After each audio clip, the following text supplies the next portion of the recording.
So this is my video on foam rolling. So here with me I have two different kinds of foam rollers. This first one, as you can see, is hollow. This is for when you get a little bit more experience with foam rolling. Maybe the completely foam ones don't do it for you anymore, or you need something a little bit smaller to hit some different muscles. Either way, it's usually good to have at least one on hand. So this video is going to be top to bottom, neck all the way down to your ankles.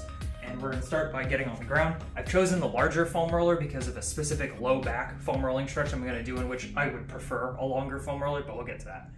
So the first one, start with the neck. Get down here. So what you're going to do is fit one hand completely underneath your back, and the other one you're going to reach around and grab the opposite ear. What you're going to do from here is just pull through and hold. And the same thing on the other side. The reason we have our hand down here is so you can protect your lower back. So once you're done with that, we're going to move on to your shoulders. You should be foam rolling each of these for about 15 seconds to a minute even, depending on how sore you're feeling. It's a good warm up, it's a good cool down. You can always be foam rolling, you should always do more of it.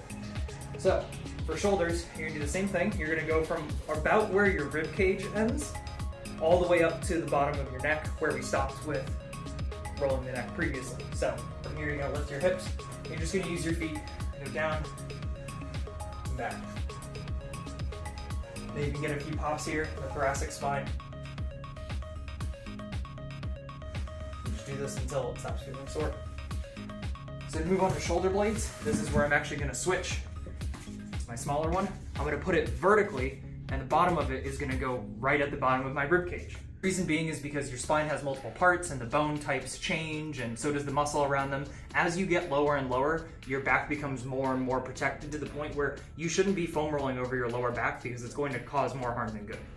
So with your lats, how we're going to foam roll those is, again, foam roller right at the bottom of the rib cage. You're going to lift your hips up, and you're just going to go from side to side. You don't have to go super far. Even if you can only go an inch or two to each side, that's totally fine.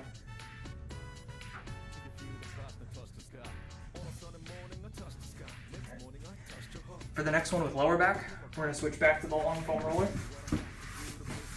Now for here, you know how I said don't foam roll your low back? We're going to do it a little differently.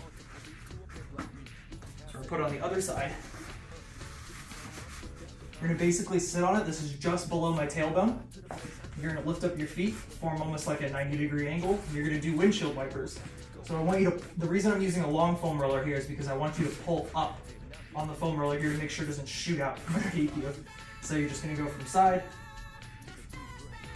to side.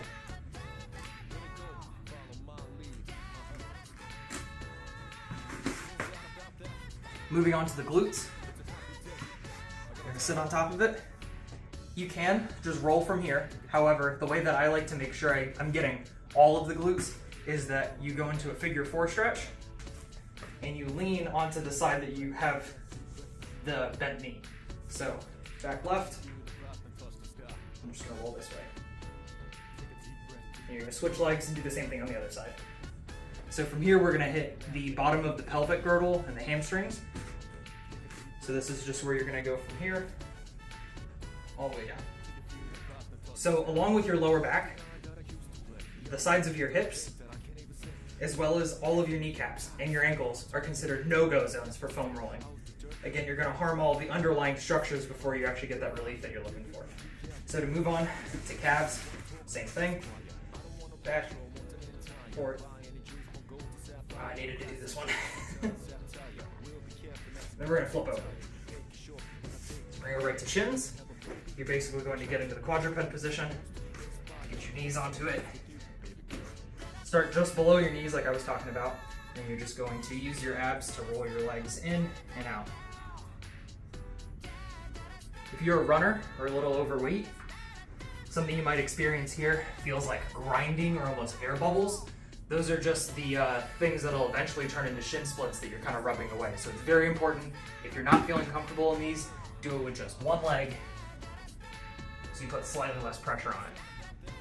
This is one of the foam rolling exercises that really turns people off from foam rolling, so I need to make sure that you get it down correctly. So to move on to the quads, same thing. We're just going to lay on it. Go back and forth. Just using my elbows Keeping my glutes kind of tight so I don't put any pressure on my lower back because I'm trying to foam roll my legs. And then lastly, the outer hips, like I was talking about, are a no-go zone, but the inner hips are just fine.